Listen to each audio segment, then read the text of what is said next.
Hello everyone. கால் காசுனாலையும் government காசு வாங்கணும் அப்படின்னு டைலாக் எல்லா இடத்துலையும் கேள்விப்பட்டிருப்பீங்க. இந்த கவர்மெண்ட் ஜாப் மேல மக்களுக்கு ஒரு அலாதிய பிரியம் பிரியம் வந்து இருக்கு. ஏன் அந்த கவர்மெண்ட் ஜாப் வாங்கணும்? பிரைவேட் ஜாப்லேயே வாங்கி டீசெண்டாக அந்த சேலரி வந்து கொடுக்குறாங்களே, செட்டில் ஆகிக்கலாமே அப்படின்னா, கவர்மெண்ட் ஜாப் உங்களுடைய கவர்மெண்ட் தத்தெடுத்துக்குது. ஒன்ஸ் நீங்கள் கவர்மெண்ட் ஜாப் போஸ்டிங் வாங்கிட்டீங்கன்னா, நீங்கள் அடிப்பட்டாலும் சரி, மிதிப்பட்டாலும் சரி, எத்தனை இயற்கை பேரிடர் வந்தாலும் சரி, நீங்கள் வீட்டில் இருந்தாலும் சரி, வீட்லேயே இருந்தாலும் போதும், உங்களுக்கு மாசமான கவர்மெண்ட் காசு கொடுத்துரும். நீங்கள் சாகிற வரைக்கும், ஏன் செத்தாலையுமே உங்களுக்கு காசு உங்கள் ஃபேமிலிக்கு வந்து கொடுக்கும். ஸோ உங்களையே கவர்மெண்ட் தத்தெடுத்து பார்த்துக்குது. ஸோ அப்படிப்பட்ட எக்ஸாம் வந்து ரொம்ப ரொம்ப ரொம்ப வர ஃபீல்ட்ல வரக்கூடிய காலத்துல ரொம்ப ரொம்ப கஷ்டமா இருக்கு. காம்படிஷன் கூட இருக்கு. இப்போ நான் இந்த வீடியோல வந்து என்ன சொல்ல போறேன்னா, இந்தியா முழுக்க கவர்மெண்ட் ஜாப்ஸ் எல்லா ஃபீல்டுலயும் என்னென்ன இருக்கு எல்லாத்தையும் என்னால கவர் பண்ண முடியுமாலையும் பெரும்பாலும் ஒரு 90% என்னால வந்து கொடுத்துட்றேன். ஏன் இதை வந்து நம்ம தெரிஞ்சுக்கணும் அப்படின்னா, இப்ப நீங்க வந்து கேட்கலாம், சார் நான் படிக்கிறது கான்ஸ்டபிள், இல்ல நான் படிக்கிறது குரூப் 4 குரூப் கேடர்ல ஏதாவது ஒன்று, நான் எதுக்கு சார் அதெல்லாம் தெரிஞ்சுக்கணும் அப்படின்னீங்கன்னா, இது வந்து ஒரு அடிப்படை அறிவு. இப்ப நீங்க தெரிஞ்சுக்கிட்டீங்கன்னா உங்க ஃபேமிலியில வந்து நீங்க சொல்லிட முடியும். சொல்லி உங்க தங்கச்சியோ அண்ணன் தம்பியோ உங்க இது மாதிரி இருக்கு, இதுக்கு நீ படின்னு சொல்லிட்டு கைட் பண்ண முடியும். இல்ல நாளைக்கு நீங்க ஒரு போஸ்டிங் வாங்கிட்டீங்க, நாளைக்கு ஒருத்தர் உங்ககிட்ட வந்து கேட்கறாங்கனாலையும் உங்களுக்கு சொல்ல தெரியணும். ஒரு எஸ்ஏ ஆகுறீங்க, ஒரு போஸ்டிங் குரூப் கேடர்ல போஸ்டிங் வாங்குறீங்கன்னா, நீங்க ஒருத்தர்கிட்ட போய் எஜுகேட் பண்ணணும்னா கூட இந்த அறிவு வந்து தெரியணும். இப்போ நான் பெரும்பாலும் இந்த ரயில்வேல அப்புறம் சென்ட்ரல் கவர்மெண்ட் ஜாப்ஸ் எல்லாம் வந்து பாருங்க, முழுக்க நார்த் இந்தியன்ஸ் தான் வந்து ஆக்குபை பண்ணியிருக்காங்க. ஏன் நம்ம ஆளுங்களுக்கு என்ன அறிவு இல்லையா? அப்படிலாம் கிடையாது. நம்ம ஜிடிபியில செகண்ட் கிராஸ் என்ரோல்மெண்ட் ரேஷியோ, அதாவது இந்த ஹையர் எஜுகேஷன்லாம் வந்து நம்ம ஃபர்ஸ்ட் பிளேஸ். இப்படி இருக்கிற நம்ம ஏன் அந்த சென்ட்ரல் கவர்மெண்ட் ஜாப்ஸ் எல்லாம் வந்து பிளேஸ் பண்ண முடியறது இல்லை? ஏன்னா நம்மளுக்கு அந்த விஷயம் தெரியுது இல்லை. அங்க என்னென்ன எக்ஸாம்ஸ் நடக்குது, அதுக்கு எப்படி படிக்கணும், அப்படிலாம் வந்து நம்மளுக்கு வந்து ஒண்ணுமே தெரியுது இல்லை. நம்மளுக்கு தெரிஞ்ச வரையும் என்ன நம்ம ஆளுங்க பண்றது, ஒண்ணு 12th நல்லா முட்டி மோதி எக்ஸாம்ஸ்ல மார்க் வாங்கணும். மார்க் வாங்கிட்டு இன்ஜினியரிங்கா, ஆர்ட்ஸா, இல்ல மெடிக்கலா, இது தவிர்த்து வேற எதுவுமே கண்ணுக்கு தெரியறது இல்லை. இது மூணுத்துல ஏதாவது ஒண்ணு படிச்சுட்டு மாசம் ஒரு 10,000 5,000 எவன்கிட்டயாவது போய் வேலை செஞ்சுட்டு அப்படியே வந்து வாழ்க்கை நடத்திடுறோம். ஸோ இப்படி வந்து இருக்கக்கூடாது. நம்ம சென்ட்ரல் கவர்மெண்ட் ஜாப்ஸ்ல நம்ம ஆளுங்க ஃபுல்லா வந்து சேரணும். நானும் வந்து யூடியூப்ல வந்து சர்ச் பண்ணி பார்த்தேன். ஒரு முறையா வந்து இப்படிதான் வந்து எக்ஸாம்ஸ் நடக்குது அப்படின்றது வந்து சொல்ற யூடியூப் வந்து தெளிவா சொல்ற யூடியூப் வந்து எதுவும் எனக்கு கிடைக்கல. ஸோ அதனால நான் இந்த யூடியூப் சேனலோட ஆரம்பிச்ச நோக்கமே என்னன்னா, மக்களுக்கு என்னென்ன எக்ஸாம்ஸ் இருக்கு அந்த விஷயத்த வந்து அந்த விஷயத்த வந்து தெளிவா சொல்லணும். நம்ம பார்த்துட்டு வந்ததை நம்ம தெரியாம வந்து இவ்வளவு நாள் வயசு வேஸ்ட் பண்ணாது, ஒருத்தர் வேஸ்ட் பண்ணக்கூடாது. ஸோ வர பசங்களாவது அதை தெரிஞ்சுட்டு வரணும் அப்படின்னு சொல்லிட்டு தான் இந்த சேனலை வந்து நான் ஆரம்பிச்சேன். நம்ம சேனலோடைய எய்மோட ஃபர்ஸ்ட் வீடியோ இதுதான். சரி, என்னென்ன எக்ஸாம்ஸ் இருக்கு, ஸோ அதுக்கு எப்படி எல்லாம் வந்து ப்ரிப்பேர் ஆகணும் அப்படிங்கறதெல்லாம் வந்து தொடர்ந்து பார்ப்போம். இந்த வீடியோல வந்து நான் என்ன சொல்ல போறேன்னா, அவுட்லைன் கொடுக்க போறேன். இனிமேலுக்கு வர இதை வச்சுதான் இனிமேலுக்கு வர வீடியோஸ் வந்து வரும். ஸோ இந்த வீடியோங்கிறது வந்து ஒரு ஆணி வேர் மாதிரி. இந்த வேரை பிடிச்சதான் ஒவ்வொரு கிளையா வந்து நான் சொல்ல போறேன். ஃபர்ஸ்ட் கவர்மெண்ட் ஜாப்ங்கிறது வந்து ரெண்டா பிரிக்கலாம். ஒன்னு சென்ட்ரல் கவர்மெண்ட் ஜாப், இன்னொன்னு state government job. State government job அப்படி இப்படி நீங்க கேள்விப்பட்டிருவீங்க. ஸோ அதனால ஸ்டேட் கவர்மெண்ட் ஜாப்க்கு நான் இப்போதைக்கு ஃபோக்கஸ் தரல. அதை வந்து சென்ட்ரல் கவர்மெண்ட் ஜாப் ஒன்ஸ் நான் வீடியோ எல்லாம் பண்ணி முடிச்சதுக்கு அப்புறம் நான் ஸ்டேட் கவர்மெண்ட் ஜாபுக்கு வரேன். ஸோ இப்போதைக்கு நான் சென்ட்ரல் கவர்மெண்ட் ஜாப்ல வந்து ஃபோக்கஸ் பண்றேன். சென்ட்ரல் கவர்மெண்ட் ஜாப் பொறுத்த வரைக்கும் ஒரு 7 கேட்டகரியை நான் பிரிச்சிருக்கேன். ஒன்னு சிவில் சர்வீஸ். எல்லாமே சிவிலியன்னா மக்கள் தான், சிவிலியனுக்கு சர்வீஸ் பண்றது தான். பட் நான் சும்மா டைட்டில் வச்சிருக்கேன். ஃபர்ஸ்ட் சிவில் சர்வீஸ், அடுத்து டிஃபென்ஸ் அண்ட் போலீஸ்ல, அடுத்து ரயில்வேல, அடுத்து பேங்கிங்ல, அடுத்து போஸ்டல் சர்வீஸ்ல, அடுத்து டிபார்ட்மெண்டல் எக்ஸாம்ஸ். இப்ப நீங்க எந்த டிபார்ட்மெண்ட் படிக்கிறதுனாலும் சரி, இன்ஜினியரிங் படிச்சிருக்கலாம், மெடிக்கல் படிச்சிருக்கலாம், இல்ல டீச்சிங் ப்ரொஃபஷன்ல இருக்கலாம், எந்த டிகிரி படிச்சிருந்தாலும் சரி அதுக்கு ரிலேட்டடான கவர்மெண்ட் ஜாப் எக்ஸாம்ஸ். இன்னொன்னு பப்ளிக் செக்டர் டேக்கிங்ஸ். இந்த டிபார்ட்மெண்டல் எக்ஸாமும் இந்த பப்ளிக் செக்டர் அண்டர்டேக்கிங்ஸ்னா ஒன்றும் இல்லை, இந்த மினிரத்னா, நவரத்னா அது மாதிரி கம்பெனிஸ் இருக்குல்ல, அந்த கம்பெனில கவர்மெண்ட் ஜாப்ஸ் வந்து ஃபேஸ் பண்றாங்க. ஸோ அது மாதிரி கம்பெனிஸ்ல எடுக்கிறது வந்து ஒரு செக்ஷனா வந்து நான் பிரிச்சிருக்கிறேன். இந்த departmental exams and public sector undertakings இது ரெண்டும் வந்து ஒரு பெரிய வாஸ்ட் டாபிக். ஸோ இதுக்கு வந்து இது நான் பின்னாடி முறையா சொல்லிடுறேன். ஃபர்ஸ்ட் இந்த ஒரு 5 ஃபோக்கஸ் மேல இருக்கு பாருங்க, ஒரு 5 கேட்டகரி, அதுக்கு தான் நான் பிரைமரி ஃபோக்கஸ் கொடுக்குறேன். இதுல பாத்தீங்கன்னா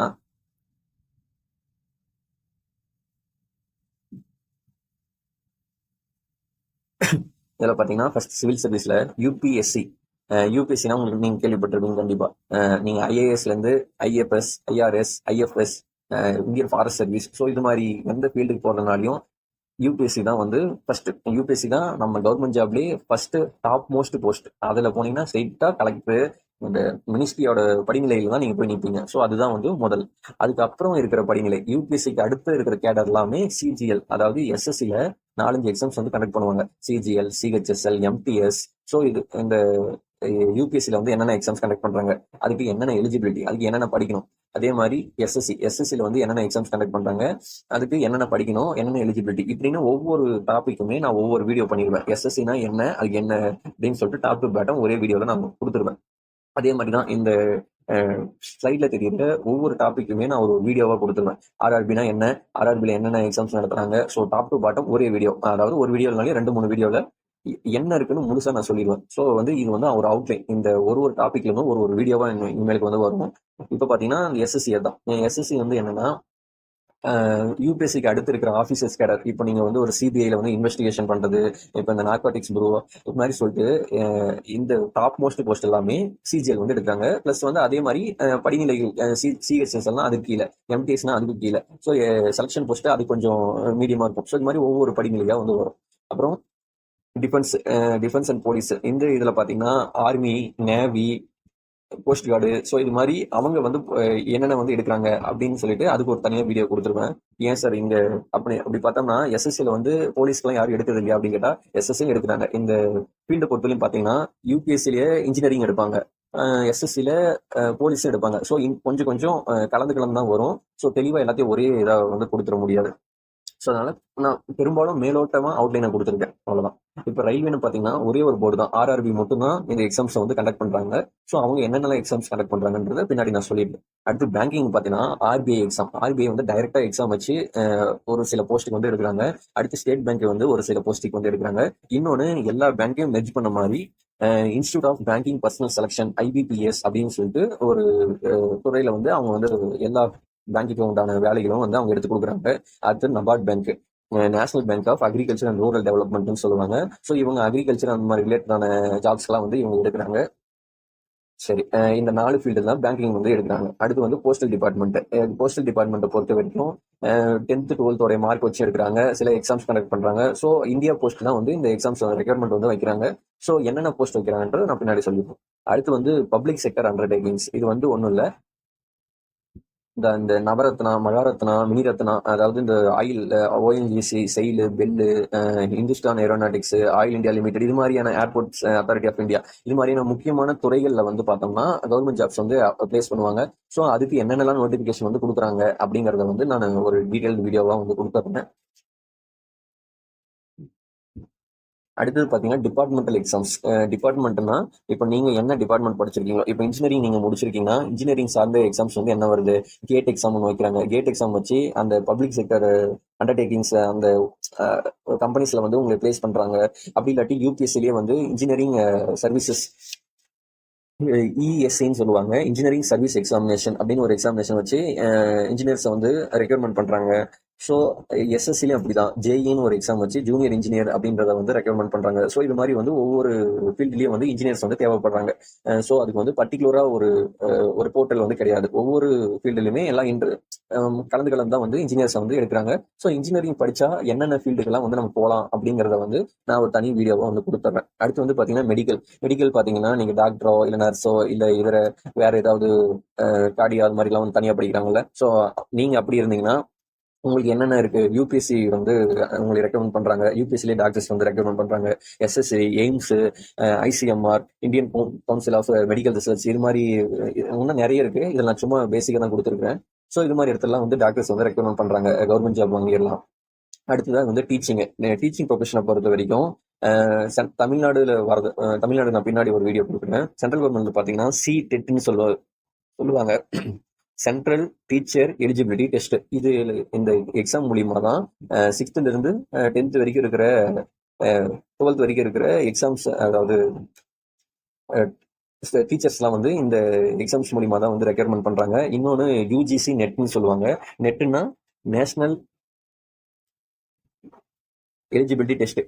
இது வந்து யூனிவர்சிட்டியில வந்து ப்ரொஃபசர்ஸ் அந்த மாதிரி ஜாப்ஸ்ல வந்து ரெக்கமெண்ட் பண்றது தான் நெட் எக்ஸாம். அவங்களே வந்து SLET ஸ்லட்டன் வந்து வைக்கிறாங்க. ஸோ இது இன்னும் வந்து என்ன இருக்குன்னா கேவிஎஸ்னு ஒன்று வைப்பாங்க, கேந்திரா வித்யாலயா சங்கம் அப்படின்னு சொல்லிட்டு. இன்னொன்று வந்து என்பிஎஸ்னு ஒன்று வைப்பாங்க, நவோதயா வித்யாலயா சமிதி. ஸோ இந்த எக்ஸாம்ஸ்லாம் என்னன்னா, இப்போ நீங்க ஒரு சென்ட்ரல் கவர்மெண்ட் ஜாப் வாங்கிட்டீங்க, உங்களுக்கு அங்கங்க வந்து ட்ரான்ஸ்ஃபர் பண்ணிட்டே இருக்காங்கன்னா உங்க பசங்களுக்கு வந்து படிப்பு பாதிக்கப்படும். ஸோ அதனால வந்து இந்தியா ஃபுல்லா கேவிஎஸ் வித்யாலயானா ஒரே மாதிரி சிலபஸ், ஒரே மாதிரி போர்ஷன் நடத்துவாங்க. ஸோ அதனால நீங்க எங்க போனாலும் அந்த கேவிஎஸ் ஸ்கூல்ல வந்து ஜாயின் பண்ணி விட்டீங்கன்னா அவங்களுக்கு ஒரே மாதிரியான எஜுகேஷன் வந்து கொடுக்கும். ஸோ அதனால வந்து அவங்களுக்கு டிஸ்டர்ப் ஆகாது. ஸோ அந்த நோக்கத்துக்காக கொண்டு வந்தது தான் இந்த கேவிஎஸ் அது மாதிரி எல்லாம். ஸோ அது என்ன எக்ஸாம்ஸ் வைக்கிறாங்கன்றத நான் பின்னாடி சொல்லிடுறேன். அடுத்து வந்து ரிசர்ச் பர்பஸஸ் பார்த்தீங்கன்னா இஸ்ரோ வந்து ரெக்யர்மெண்ட் வைக்கிறாங்க. ஸோ என்னென்னலாம் வந்து அதுக்கு தகுதி தேவை அப்படின்றத நான் தனியாக கொடுத்துருவேன். அடுத்து டிஆர்டிஓ வைக்கிறாங்க. அக்ரி அண்ட் ஃபுட், நீங்க அக்ரி முடிச்சிருக்கீங்கன்னா அது சார்ந்து என்ன எக்ஸாம்ஸ் வருதுன்னா UPSC, IFS, Indian forest service வந்து வைக்கிறாங்க, எக்ஸாம்ஸ் வைக்கிறாங்க. அடுத்து வந்து ICAR, Indian council of agriculture research வந்து அவங்க ஒரு எக்ஸாம்ஸ் வந்து ரெக்கமெண்ட் பண்றாங்க. அடுத்து FCI, food corporation of India, NABARD, so இது மாதிரி துறைகள் வந்து பல துறைகளில் வந்து ரெக்யர்மெண்ட் வந்து வைக்கிறாங்க. ப்ளஸ் வந்து மேலும் வந்து இதில் கொஞ்ச நாள் கொடுத்துருக்கேன், இன்னும் என்னென்ன இருக்கோ அதர்ஸ் கேட்டகரியில் நான் எல்லாத்தையும் வந்து அதில் எக்ஸ்பிளைன் பண்ணிடுறேன். ஸோ இதுதான் அவுட்லைன் நான் வந்து உங்களுக்கு இப்போ கொடுத்துருக்கிறேன். ஸோ இந்த அவுட்லைன் வச்சு தான் இனிமேல் வரக்கூடிய வீடியோ வந்து வரும். பெரும்பாலும் அடுத்த வீடியோ வந்து எஸ்எஸ்சியை பற்றி இருக்கும். ஏன்னா எஸ்எஸ்சி தான் வந்து போயிட்டு இருக்குது. ஸோ அதனால நான் எஸ்எஸ்சியை பற்றி ஃபுல்லாக டாப் டு பாட்டம் வந்து ஒரு வீடியோவில் வந்து கவர் பண்ணிடுறேன். ஸோ நம்ம சேனல் சப்ஸ்கிரைப் பண்ணாலும் பண்ணிக்கோங்க. எல்லா விஷயத்தையும் நம்ம தெரிஞ்சுக்கணும் அதுக்காக. ஸோ தொடர்ந்து பாருங்கள். தேங்க்யூ.